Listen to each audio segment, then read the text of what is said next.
warahmatullahi wabarakatuh. Waalaikumsalam warahmatullahi wabarakatuh.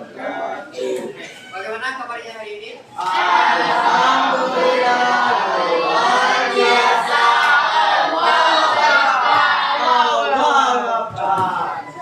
Oke. Nah, coba sebelum kita memulai pembelajaran, coba perhatikan kiri kanannya apakah ada sampah.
Ya udah, silakan duduk di tempat masing-masing.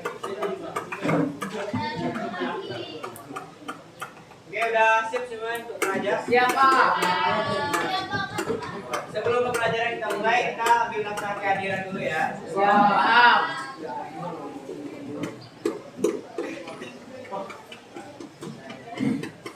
Abdul Arif Rahman,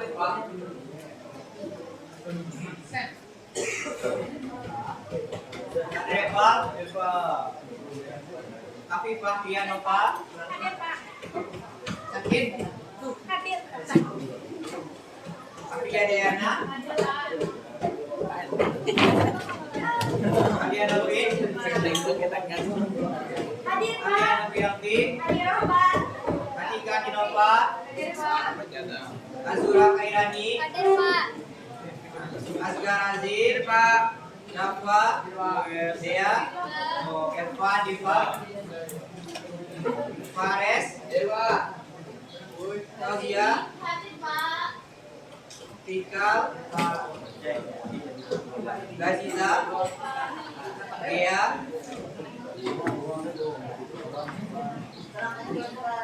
Wedatul Firza, Isnan, Jihad, Genji, Keisha, Dena, Adib, Muhammad Fauzan, Muhammad Rafa, Muhammad Rafi, Muhammad Royan, Nada, Nadib, Nazwa, Nur Aziza, Regiza, ada Regiza? Ranisa Malia, Zakira,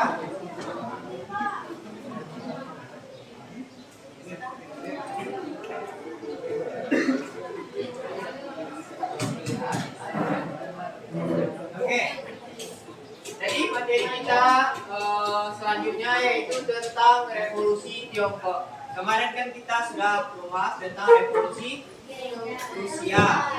Nah, sekarang kita masuk ke materi baru yaitu revolusi Tiongkok. Sebelum memasuki materi, Bapak ingin menampilkan dulu video pembelajaran. Tolong disimak dan diperhatikan baik-baik ya. Nanti akan ada kuis terkait materi kita hari ini.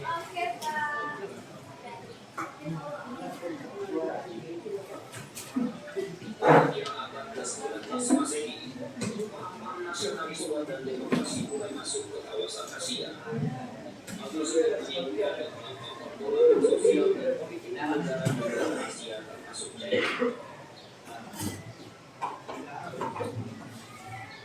Revolusi China adalah sebuah pergolakan politik yang berusaha untuk meruntuhkan kekaisaran dinasti dan mendirikan negara demokrasi China. Revolusi China berlangsung pada awal abad ke-20 Masehi 1911 hingga 1912 Masehi. Adapun dalam buku sejarah Asia Tenggara karya Leo Agung menjelaskan bahwa revolusi China adalah kekalahan China dalam perang revolusi yang dilakukan oleh para dinasti Manchu dan barunya Kaisar dinasti Manchu, penyelewengan kekuasaan oleh dinasti Manchu yang mengakibatkan kesengsaraan rakyat China dan adanya kesadaran bangsa China untuk melakukan perubahan yang dipimpin oleh golongan cendekiawan.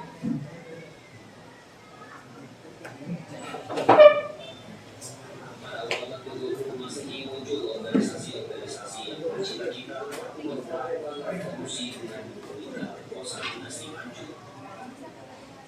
Salah satu tokoh revolusi yang berpengaruh dalam revolusi China adalah Sun Yat-sen. Sun Yat-sen memiliki sebuah ajaran bernama Sare Minjui atau tiga asas rakyat. Ajaran San Minjui berisi nasionalisme, demokrasi, dan sosialisme. Dalam ajarannya, Sun Yat-sen mencita-citakan terbentuknya Republik China yang diperintah dengan demokratis. Revolusi China diawali dengan pemberontakan revolusioner. Pada 10 Oktober 1911, Li Yuanwu memimpin kaum revolusioner China untuk melakukan pertempuran di kota Wuchang. Pada 12 Oktober 1911, pasukan revolusioner merebut dan menduduki 18 provinsi China. Revolusi China mampu menggabungkan dinasti Manchu pada Desember 1911. Pada Januari 1912, Sun Yat-sen diangkat menjadi presiden sementara Republik China dinasti oleh pasukan revolusioner.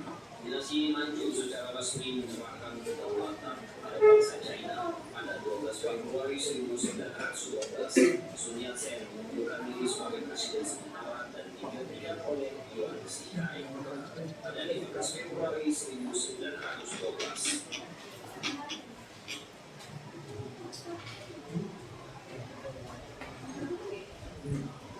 Kurang lebih seperti itulah sejarah singkat tentang revolusi China.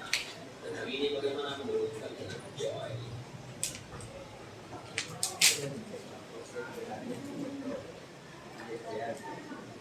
Oke, siapa nama tokoh yang memiliki peran dalam revolusi Tiongkok? Dinasti Manchu.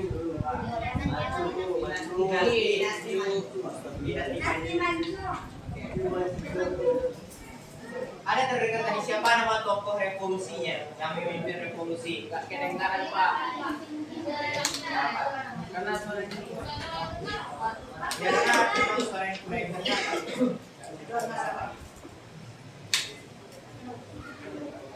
Nah, oke, selanjutnya Bapak akan jelaskan materi tentang revolusi Tiongkok 1911. Pada dasarnya revolusi Tiongkok atau revolusi Cina itu pada dasarnya sama, hanya penyebutannya aja berbeda.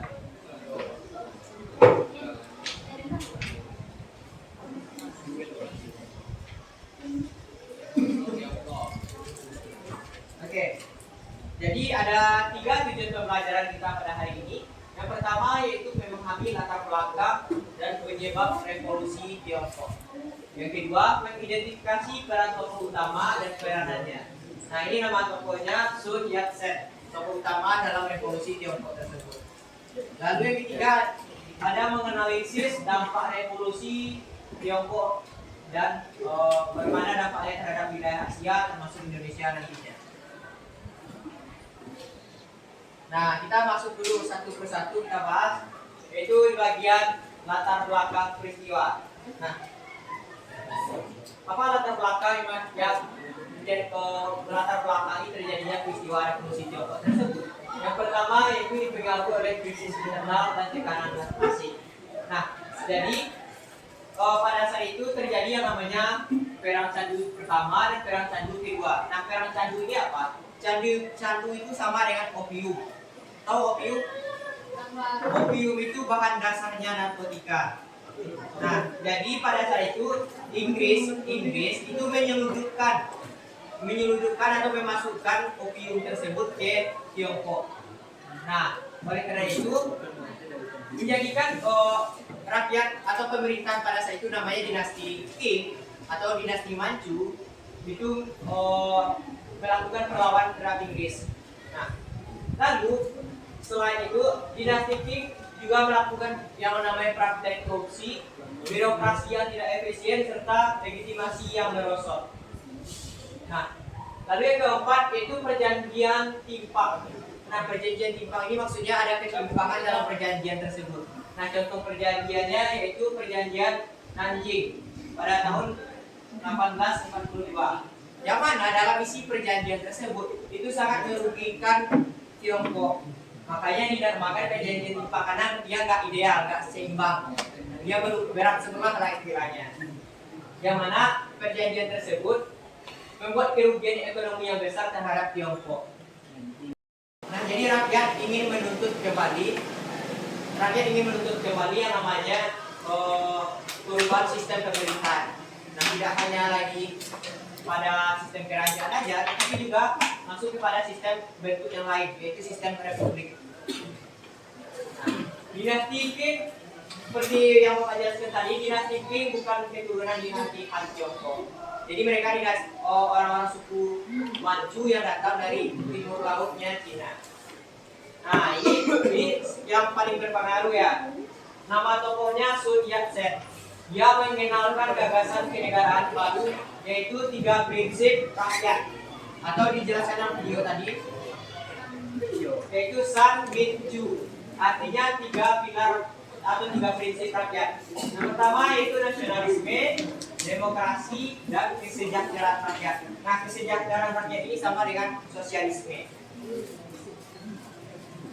Lalu puncak revolusi itu terjadi ketika ada ledakan amunisi di kota Puncak. Nah, ini sebagai pemicu dan titik awal mengapa terjadinya puncaknya revolusi Tiongkok tersebut.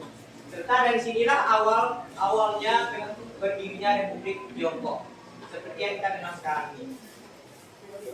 Lalu yang ke-10, puncak revolusi selanjutnya itu pada 10 Oktober pasukan revolusi itu yang dipimpin oleh Li Yuanhong berhasil berebut kota Puncak. Nah, kota Puncak inilah pusat pemerintahan dinasti Qing pada saat itu. Lalu setelah keberhasilan para revolusioner itu berebut kota Puncak, maka terjadilah gelombang pemberontakan di wilayah Tiongkok lainnya. Yang mana separuh dari provinsi Tiongkok itu menyatakan kemerdekaan dari dinasti Qing.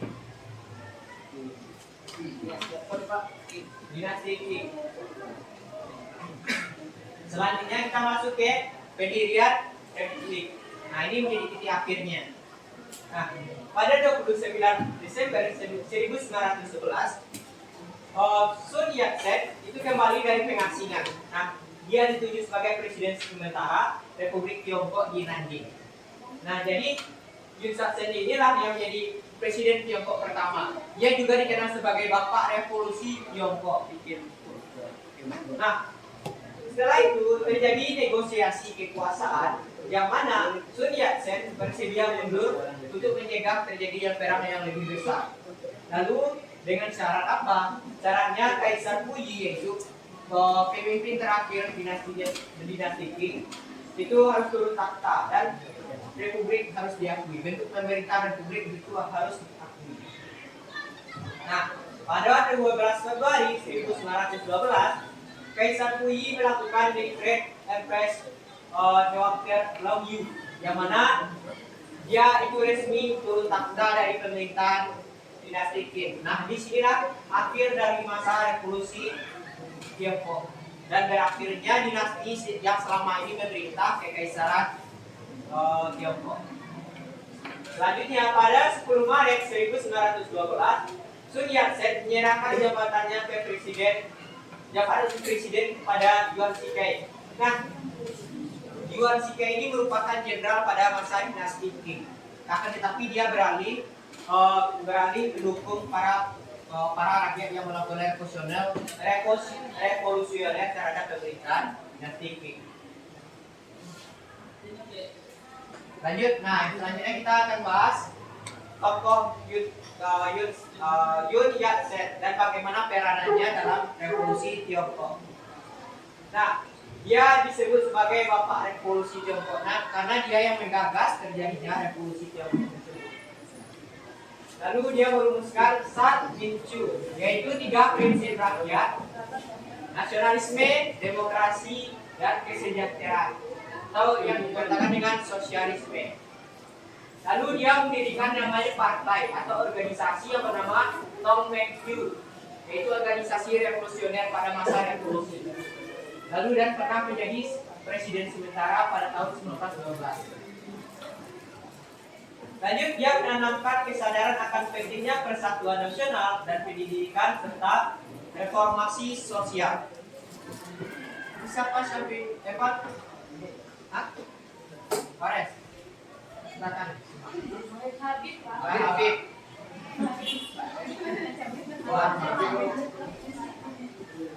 Lanjut kita, nah ini yang terakhir itu kita bahas tentang bagaimana dampaknya dari revolusi Tiongkok tersebut. Dampak yang pertama yaitu dampak politik di bidang politik. Nah, jadi sebelum Tiongkok itu berbentuk republik, dia sebelumnya sudah beberapa kali dikuasai oleh beberapa dinasti. Kemarin kita sudah membahas tentang peradaban Tiongkok dulu kan. Nah, sudah banyak dinasti yang memerintah pemerintah Tiongkok pada saat itu. Nah, berakhirnya dinasti Qing itu menutup babak baru dalam ribuan tahun kekuasaan monarki. Monarki ini sama dengan sistem kerajaan. Lalu setelah itu berdirinya Republik Tiongkok, yaitu ditandai dengan negara demokrasi pertama di Asia. Jadi Republik Tiongkok itu merupakan negara pertama berbentuk republik di Asia.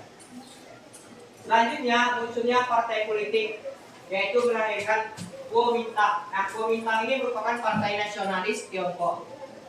Lalu ada namanya Partai Komunis Tiongkok atau PKT. Nah, sekarang kan Tiongkok itu kan Cina atau Tiongkok itu kan berbasis komunisme.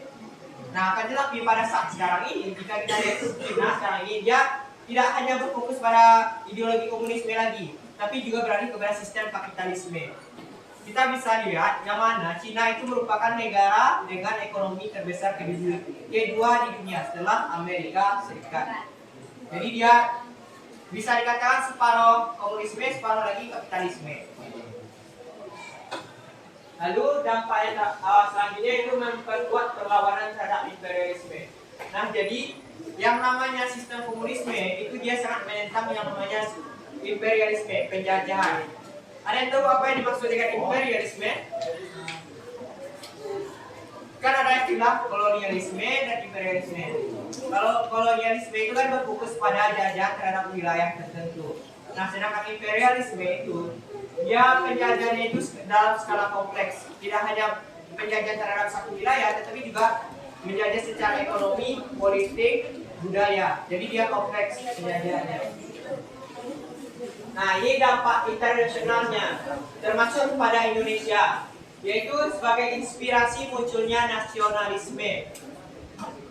Revolusi Tiongkok ini juga dikenal nama dengan istilah revolusi Xinhai. Nah, revolusi Tiongkok ini menjadi contoh nyata yang menginspirasi gerakan kemerdekaan dan perjuangan di republik di berbagai negara di Asia, termasuk Indonesia, Vietnam, India, dan Korea.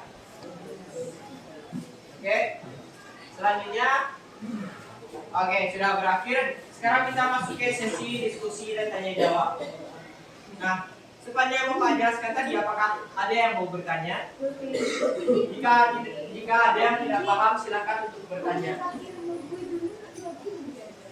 Yang tidak paham, silakan bertanya. Apakah paham semuanya? Paham? Matanya. Siapa tokoh revolusi Tiongkok yang memunculkan atau sebagai pelopor dari revolusi Tiongkok tersebut? Siapa? Sun Yat-sen. Nah, Sun Yat-sen kan memiliki 3 gagasan atau 3 prinsip. Apa saja? Karena tadi ada Pak jelaskan tiga prinsip.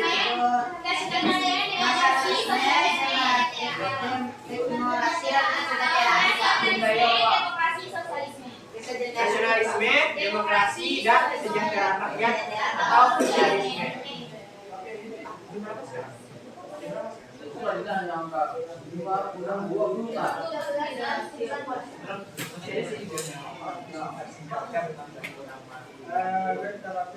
Assalamualaikum warahmatullahi wabarakatuh. Kita nanti jam 2.20 ya. Jadi gini, tadi bahan kita segini. Jadi nanti kita sistemnya sistem kelompok saudara-saudara nomor 1 sampai 6. Karena nanti saya akan di supervisi ya. Harus supervisi. Saya akan dinilai. Nilainya Mas Arifin. Ya,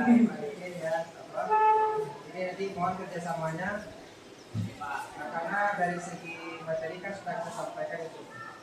Tapi belum minta saya hari ini. Sebetulnya saya di kelas 11 F6.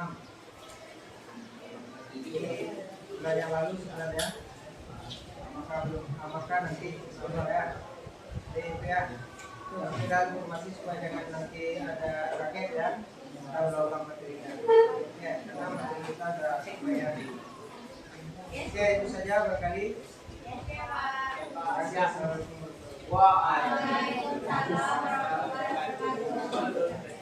Jadi Pak ulas lagi ya, apa gagasan dari Sun Yat-sen tadi? Kan ada 3 prinsip kan? Nasionalisme, demokrasi, dan kesejahteraan rakyat atau sosialisme. Nah, ada yang bisa menyebutkan salah satu penyebab terjadinya revolusi Tiongkok? Satu aja. Itu Hah?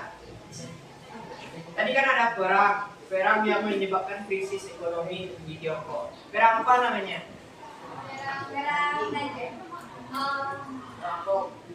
Bukan. krisis Ayo. Perang apa? Perang candu. Perang candu atau perang opium. Nah, jadi candu itu sebenarnya sama dengan opium. Opium itu sebagai dasar atau sebagai bahan dasar narkotika. Oke. Nah, tapi lebih ditekankan bagaimana perang candu ini menjadi latar belakang terjadinya revolusi Prancis. Revolusi Tiongkok. Revolusi Tiongkok. Nah, sampai di sini nggak ada yang mau bertanya atau sudah paham sebenarnya? Silakan kita. Kalau di video yang tadi kan Pak, di belakangnya itu di belakangnya karena kepala pohon Jepang Pak. Itu emang siapa? Ya, nah jadi salah satu di video tadi kan ditampilkan salah satu latar belakang terjadinya revolusi Tiongkok yaitu perang Jepang dengan Tiongkok. Nah, jadi perang Jepang Tiongkok ini itu terjadi pada masa akhir abad ke-20. Nah, yang mana itu dengan kekalahannya Tiongkok pada situ, Tiongkok itu menyerahkan wilayahnya yaitu Taiwan. Nah, karena dia ibaratnya dia mengganti rugi atas kekalahan perang. Nah, lalu Tiongkok menyerahkan wilayahnya sebagai wilayahnya yaitu Taiwan yang kita kenal sekarang itu kepada Jepang. Nah, walaupun sekarang ini Taiwan sudah menjadi negara berdiri sendiri, negara merdeka sendiri. Tetapi itulah sejarahnya, bahwasanya Tiongkok pernah menyerahkan wilayah kekuasaannya Taiwan kepada Jepang. Oke? Nah, selain itu ada yang mau bertanya lagi? Ya. Yang pada masa ini. Ya, pada masa lalu. Nah, pada masa lalu kan kita fokusnya kan masalah revolusi Tiongkok. Nah, pada masa revolusi Tiongkok ini kan fokus bagaimana terjadinya krisis ekonomi. Nah, jadi upaya yang dilakukan pemerintahan Tiongkok yang coba. Nah, upaya yang dilakukan pemerintah Tiongkok setelah berdirinya republik itu yaitu penstabilan ekonomi dengan menerapkan sistem ekonomi. Nah, jadi Cina atau Tiongkok itu kan terkenal dengan sutra. Nah, jadi sutra itu jadi komoditas utama pada situ untuk mencoba menstabilkan atau memulihkan ekonomi pemerintahan negara pada situ, pemasukan negara pada situ. Kan kemarin kita sudah bahas peradaban Tiongkok. Nah, waktu itu Bapak juga menjelaskan namanya jalur sutra kan. Nah, jalur sutra itu merupakan salah satu rute perdagangan internasional pada situ. Kenapa dikatakan jalur sutra? Karena sutra pada saat itu menjadi komoditas utama di dunia, yang menjadi perdagangan utama di dunia. Nah, sampai sekarang pun Cina atau Tiongkok masih menjadi negara utama sutra terbesar di dunia. Oke? Ya. Tapi walaupun sekarang sudah banyak dari sektor-sektor lainnya Cina berkembang teknologi, dia tidak hanya berfokus pada sutra aja lagi. Dulu dia berfokus pada komoditas sutra. Nah, sekarang Cina atau Tiongkok ini sudah tidak fokus pada satu aspek itu saja, tapi aspek teknologi juga. Komoditas lain juga barang-barang elektronik. Nah, Cina banyak made Cina kan, bahkan masuk Indonesia. Oke? Nah, masih ada yang ingin bertanya? Kalau tidak, kita lanjut kuis ya. Kuis kayak kemarin, mystery box. Oke, mystery box. Ini kuis ini Bapak jadikan untuk melatih atau melihat sejauh mana pemahaman anak-anak semua terhadap materi yang Bapak jelaskan. Siap.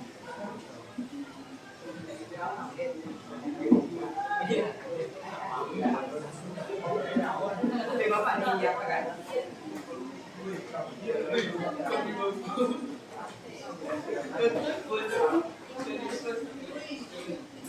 Tolong fokus dulu ya.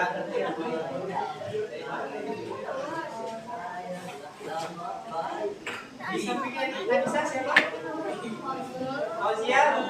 Jangan tidur. Pulang nanti baru tidur. Oke?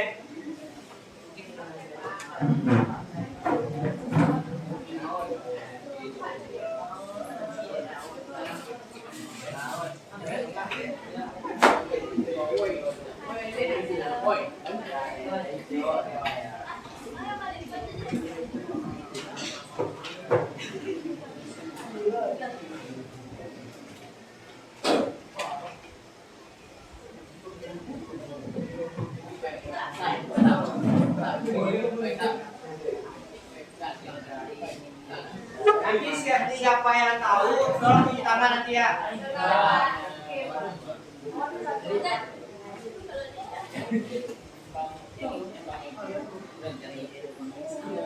Soal nomor berapa kita mulai dulu?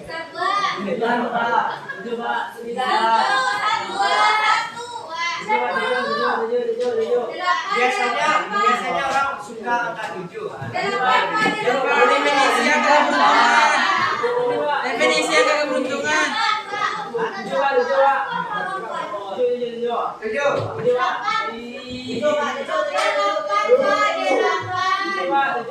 Oke, berapa ya? Yang ingin berapa silakan menjawab pertanyaan sendiri. 8 Pak. Siapa itu Pak? 7 Pak. Awal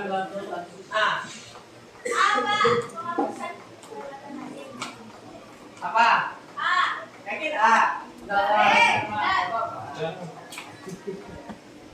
Ayo.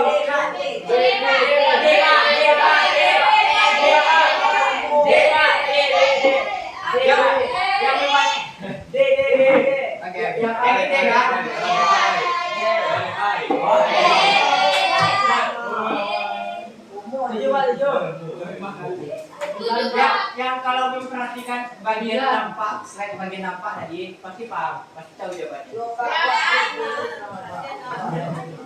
Lanjut nomor 9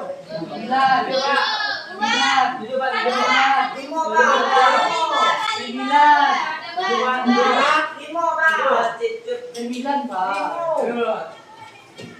Manakah yang bukan termasuk untuk 3 prinsip rakyat? Ini ada 3. Mereka dari contoh itu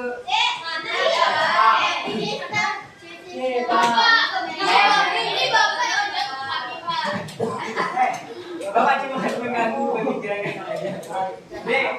C itu D. Apa? W, oke. Berarti paham ya? Paham.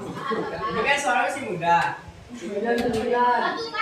Yang lain, berapa lagi? 1 Pak, 1. 9. Mana? B. Semua provinsi setiap pada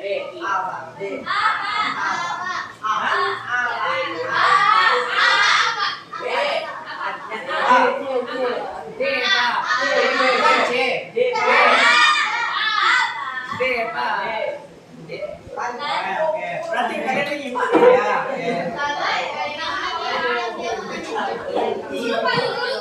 Sepuluh Pak. 10.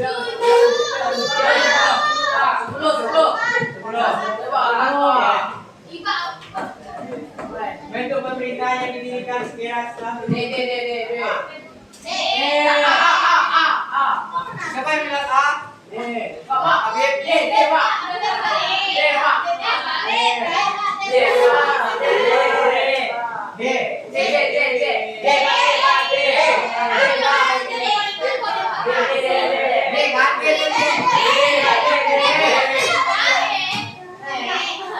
Oke. Ini individu Pak, tunjuk satu orang lagi ya. Tujuh. Oke, tujuh. Ini muda. Rasid, silakan jawab Rasid. Ayo. Berapa jelasin tadi? Apa? Apa? Yang mana Rasid?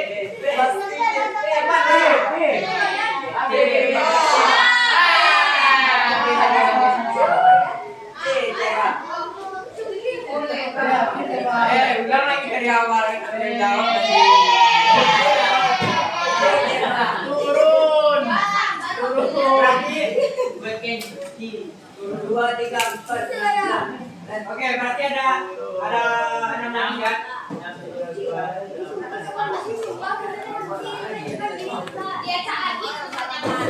Oke. Nomor berapa tadi yang belum?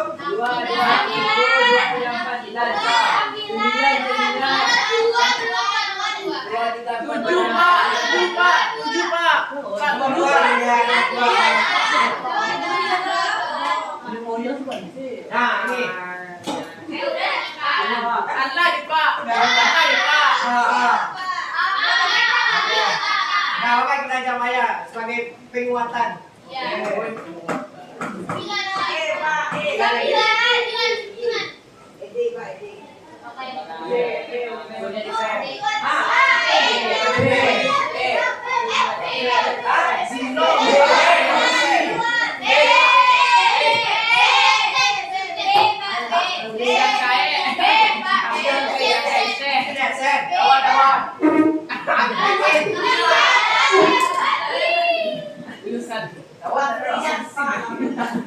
Kawan AI. Nomor berapa lagi? 6. 4.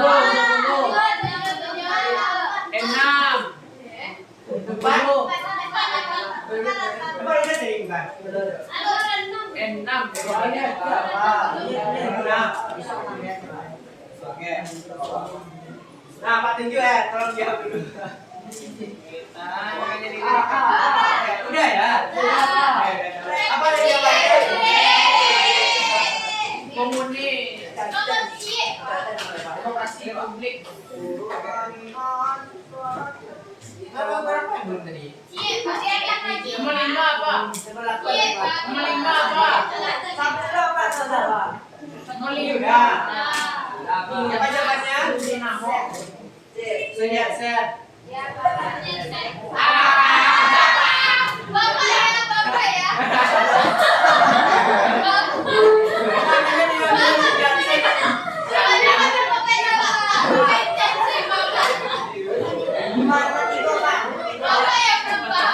Tadi Bapak dengar sebut sehat.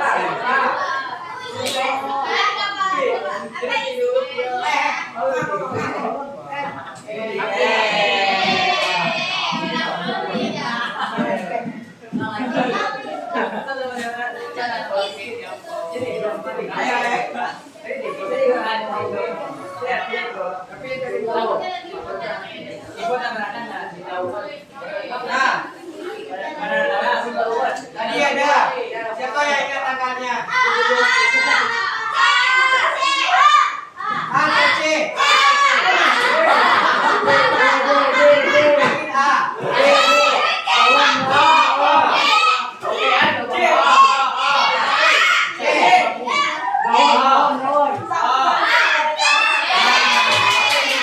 Yang jawab A tadi siapa? Banyak kan?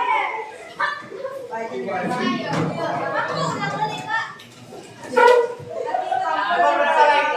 Udah 5 belum terdengar? Ini udah kan? Belum lagi.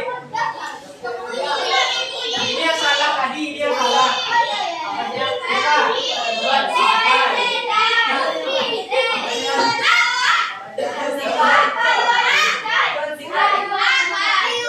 A atau B?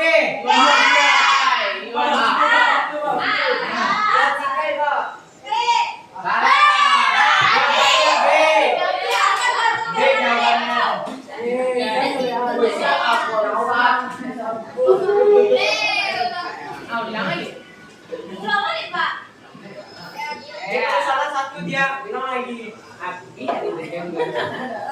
Nah, kita next. Jam berapa sekarang dong?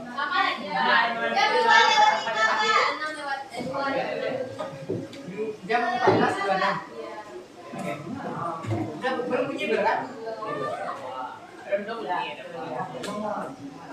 Waktu kita tinggal 5 menit lagi sebelum jam pembelajaran berakhir. Nah, sebelum itu, nah tadi kan udah ada quiz. Nah, udah tahu juga jawabannya. Kalian udah sebagian besar udah tahu jawabannya kan? Nah, oke. Oke. Nah, Bapak mau salah satu saja ya yang mampu menyimpulkan materi ini. Siapa?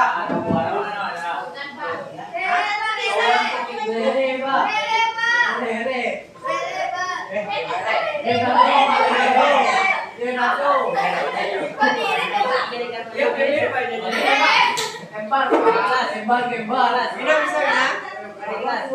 Menyimpulkan ya. Yang dipahami saja. Siapa? Awal? Menyimpulkan.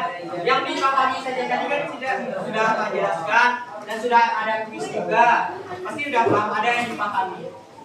Ya, coba simpulkan apa yang dipahami saja. Ya.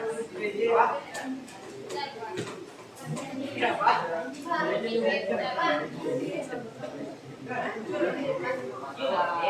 Ya. Oke, siapa yang menyimpulkan? Dapat? Ya.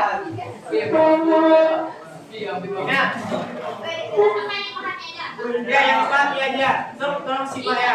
Tolong simak jawabannya menyimpulkan materi. Tolong suara yang diam dulu. Ayo, Vina. Revolusi itu adalah perubahan yang terjadi pada dinasti dahulu, Pak. Ada beberapa penyebab atau faktor yang bisa disebabkan terjadinya revolusi, Pak. Salah satunya yaitu ada perang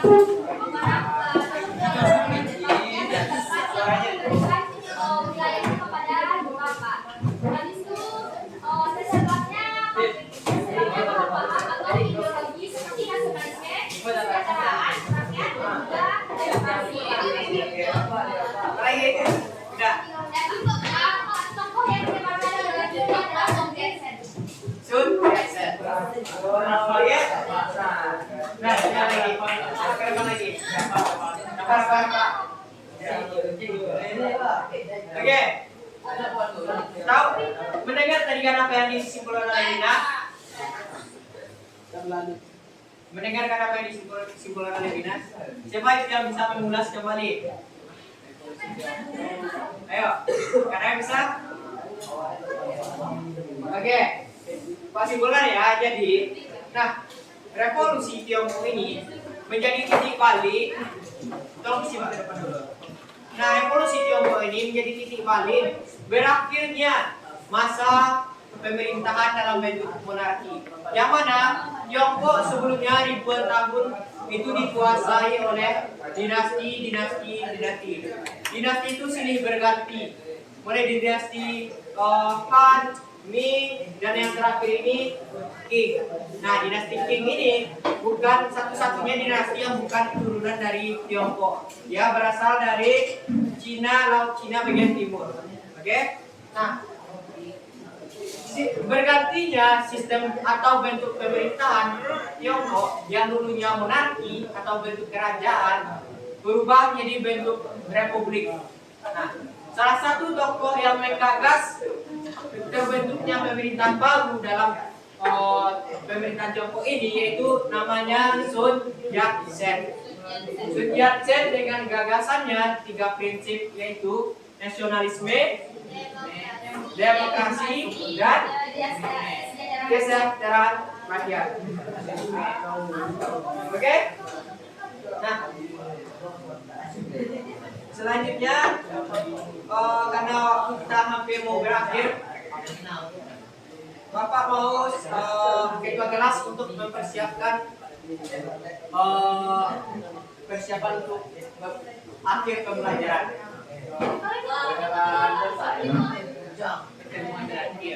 Oke?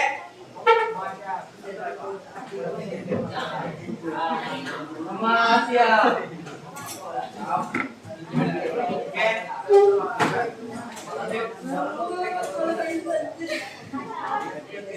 Siapkan pesan. Semua siap.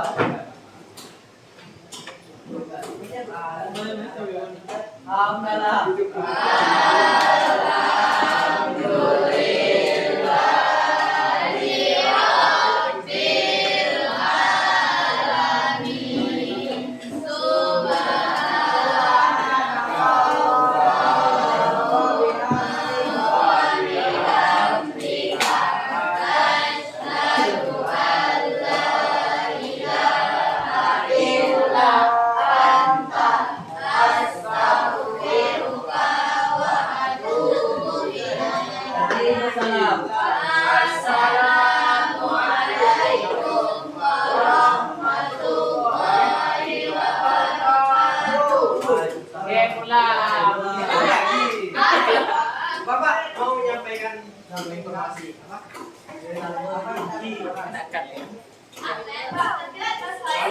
Pak ya, tunggu dulu, masih Pak ya. Untuk tugas-tugasnya yang masih belum lengkap, yang masih belum follow, tolong segera dilengkapi. Nah, hari Senin terakhir batas waktu untuk melengkapi tugas tersebut. Ya, silakan aja.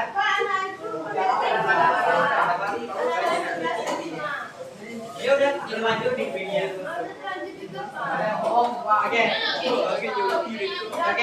Oke. Bapak kasih keringanan, boleh 2 materi aja di print. Selebihnya yang udah terlanjur dicatat nggak apa-apa, lanjutkan aja. Mau di-print, Pak. Print boleh Pak. Nggak sama kok, nilai sama. Ya nggak apa. Yang penting lengkap udah saya lengkap. Ya 2 materi boleh. 3 materi boleh. Tolong suaranya. Kita kan ada materi 5 materi di bab 3 ini. Nah, 2-nya Bapak kasih keringanan boleh di print, lalu 3-nya lagi itu ditulis tangan. Dikasih saja maksimal 2 halaman, minimal 3 halaman.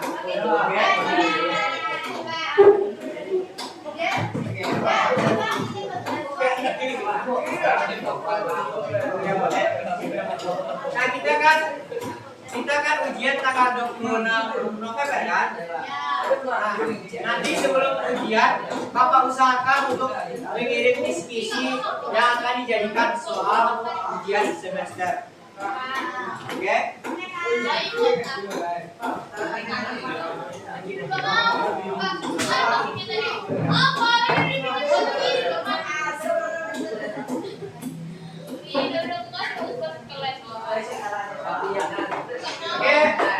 Oke, Bapak akhiri pembelajaran kita pada hari ini dengan mengucapkan alhamdulillah. Amin.